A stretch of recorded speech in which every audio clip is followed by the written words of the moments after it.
안녕하세요. 라온교육입니다. 오늘은 국민대 약술논술 인문계열 기출문제를 분석해 보도록 하겠습니다. 인문계열은 겉으로 보면 국어 비중이 높고 서술형 같아 보여가지고 그냥 글만 잘 쓰면 될 것 같다고 생각하는 경우가 많은데 실제로 기출을 보니까 그거보다는 훨씬 더 구조적인 시험인 것 같고 특히 두 지문을 연결해서 읽는 능력이 중요해 보였어요. 그래서 오늘은 단순히 기출 내용을 보고 끝나는 게 아니라 어떠한 문제가 좀 나오고 어떤 유형이 핵심이었고 또 어떻게 준비를 하면 좋을지 한번 알아보도록 하겠습니다. 인문계열의 핵심을 먼저 말씀드리면 국어 8문항 중에서 5에서 6문항이 통합형으로 출제가 돼요. 굉장히 중요한 거죠. 단순히 비슷한 글 2개를 붙여놓은 것이 아니라 서로 다른 성격의 2개의 텍스트를 연결해서 읽고 또 그 관계를 답안으로 정리하는 능력을 보는 건데요. 수학이랑 마찬가지로 문학은 문학대로, 이론은 이론대로 이렇게 따로따로 공부하는 방식으로는 실전 대응이 좀 안 될 가능성이 크다는 얘기기도 합니다. 아무리 우리가 EBS 수능 특강에 있는 지문을 익히고 열심히 풀어보고 공부를 해도 통합형으로 이렇게 독해할 수 있는 훈련을 따로 하지 않으면 점수가 안 나온다는 건데요. 그러면 결국 이 시험에서 중요한 건 많이 아는 거 그 자체보다는 두 지문 사이에서 어떤 개념이 어떻게 대응되는지 이런 거를 좀 빠르게 잡아내는 힘이라고 볼 수 있습니다. 시험 구성을 보면 인문계열은 국어가 8문항, 수학이 2문항으로 출제가 되고 단답형이랑 약술형이 섞인 상태예요. 수학도 중요하지만 실제 합격의 중심은 국어에 더 가까울 거고요. 또 단답이랑 약술이 혼합으로 되어 있으니까 단순히 내용을 이해하는 것만으로는 부족하고 그걸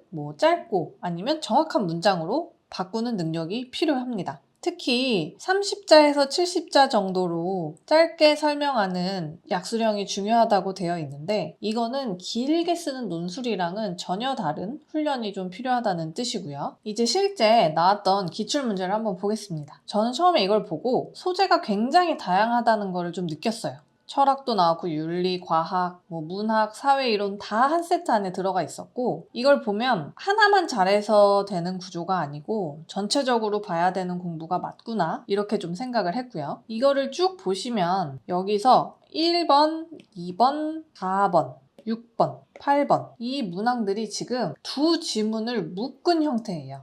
이렇게 결합형 문항이 많기 때문에 그냥 지문 하나하나 따로 해석하는 식으로 접근하면 조금 점수 받기가 힘들 수도 있고요. 두 번째 시험도 보면 여긴 통합형이 더 많아요. 그냥 단순히 단답형으로만 풀 수 있는 문제가 이 6번 하나였습니다. 그러니까 요거는 실제 기출문제를 보시면서 번호별로 한번 확인을 해보시면 좋을 것 같고요. 그러면 이 통합형은 정확히 어떻게 생긴 문제일까요? 크게 패턴 정리를 좀 해봤는데 첫 번째는 이론과 문학 작품을 연결하는 유형입니다. 이 경우에는 이론을 도구처럼 써서 작품을 다시 해석하거나 아니면 반대로 작품을 사례로 삼아서 이론을 적용하게 만들고요. 두 번째는 두 개의 입장을 비교하는 유형이고 이거는 상반된 관점이 두 지문에 나뉘어서 들어가 있고 학생이 이 둘의 차이를 정확하게 잡아내야 되는 문제예요. 겉으로는 둘 다 비슷한 얘기처럼 보여도 실제 답안에서는 핵심 개념의 차이를 분명하게 써줘야 점수를 받을 수 있었습니다. 그리고 세 번째는 이론을 사례에 적용하는 유형인데 이건 실제로 약술에서도 많이 어려워하는 유형인 것 같긴 해요. 이론을 읽고 나서 보기나 사례에 그걸 적용해가지고 비판하거나 설명하라고 하면 학생 입장에서는 알긴 알 것 같은데 잘 못 쓰겠다 이런 상태가 많았거든요. 그래서 실제로 이런 문제들을 학생들이 많이 어려워하고 연습을 많이 했었던 것 같아요. 그래서 결국 이 세 패턴의 공통점은 똑같습니다. 그냥 읽고 이해하는 걸 넘어서서 어떤 개념을 다른 글에 또 옮겨 쓸 수도 있어야 한다는 거죠. 그러면 국민대 약술논술 인문계열에서 30자에서 70자 정도 이런 거는 어떻게 대비하면 좋을까 한번 살펴보면 먼저 30자 내외 문제는 사실 요약형입니다. 이런 경우에는 괜히 멋있게 뭘 바꿔 쓰려고 하지 말고 제시문에 있는 이유나 근거를 최대한 정확하게 추려서 쓰는 게 핵심이고요. 짧은 문제일수록 창의성보다는 정확성이 훨씬 중요하다고 보면 됩니다. 50자 내외는 개념 적응형이에요. 이때는 이론이나 개념을 사례에 끼워 넣어서 핵심 특징을 짧게 정리를 해야 돼요. 그냥 내용 요약이 아니라 이 사례는 왜 여기에 해당하는가를 문장 안에서 보여줘야 됩니다. 그리고 마지막 70자 내외, 여기는 비판 종합형인데 여기가 가장 어려워요. 두 개의 텍스트를 함께 봐야 되고 특정 입장에서 사례를 평가하거나 두 내용을 묶어서 서술을 해야 돼요. 그래서 여기서 막히는 학생들은 단순히 글을 잘 쓴다 못 쓴다의 문제가 아니라 통합 독해 자체가 아직 약하지 않을까라는 생각을 좀 하고 있거든요. 그래서 아마 70자 이쪽에서 잘 풀 수 있냐 없느냐가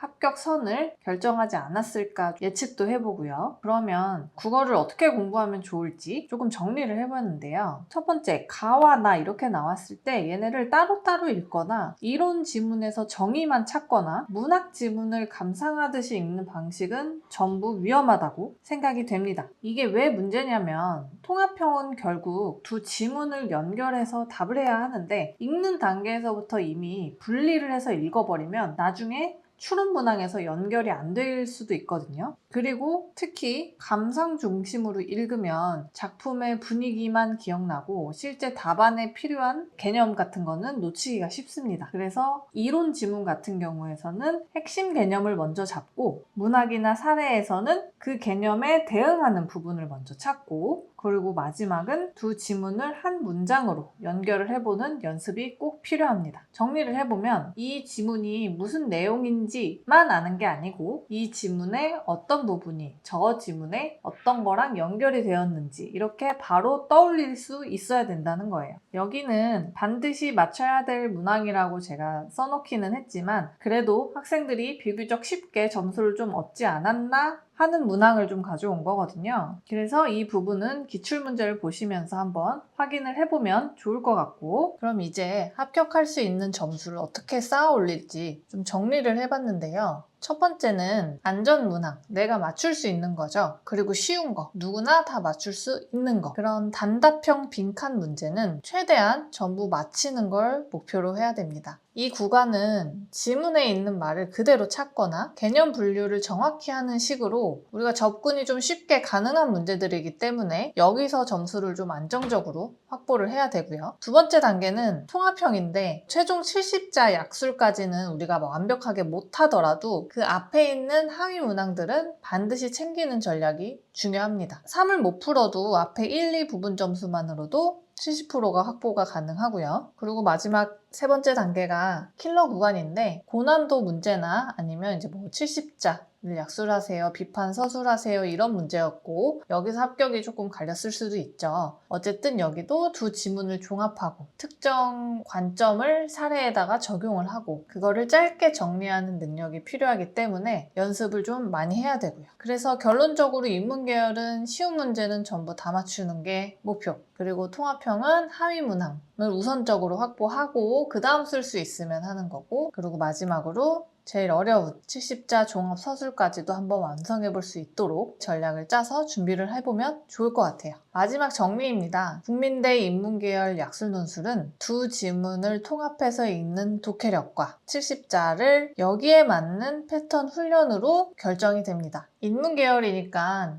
수능 특강이나 수능 완성에 나오는 작품을 많이 알고 배경 지식을 많이 외우거나 글을 길게 잘 쓰면 된다고 생각을 했는데 기출이 보여주는 방향은 오히려 반대였어요. 정말 중요한 거는 두 지문을 연결하는 힘이었고 그리고 그거를 답안으로 옮기는 거였습니다. 그래서 학교 홈페이지에 이 기출문제가 나와 있으니 문항들을 내가 좀 풀어보고 그렇게 공부를 해보는 게 가장 좋을 것 같아요. 감사합니다.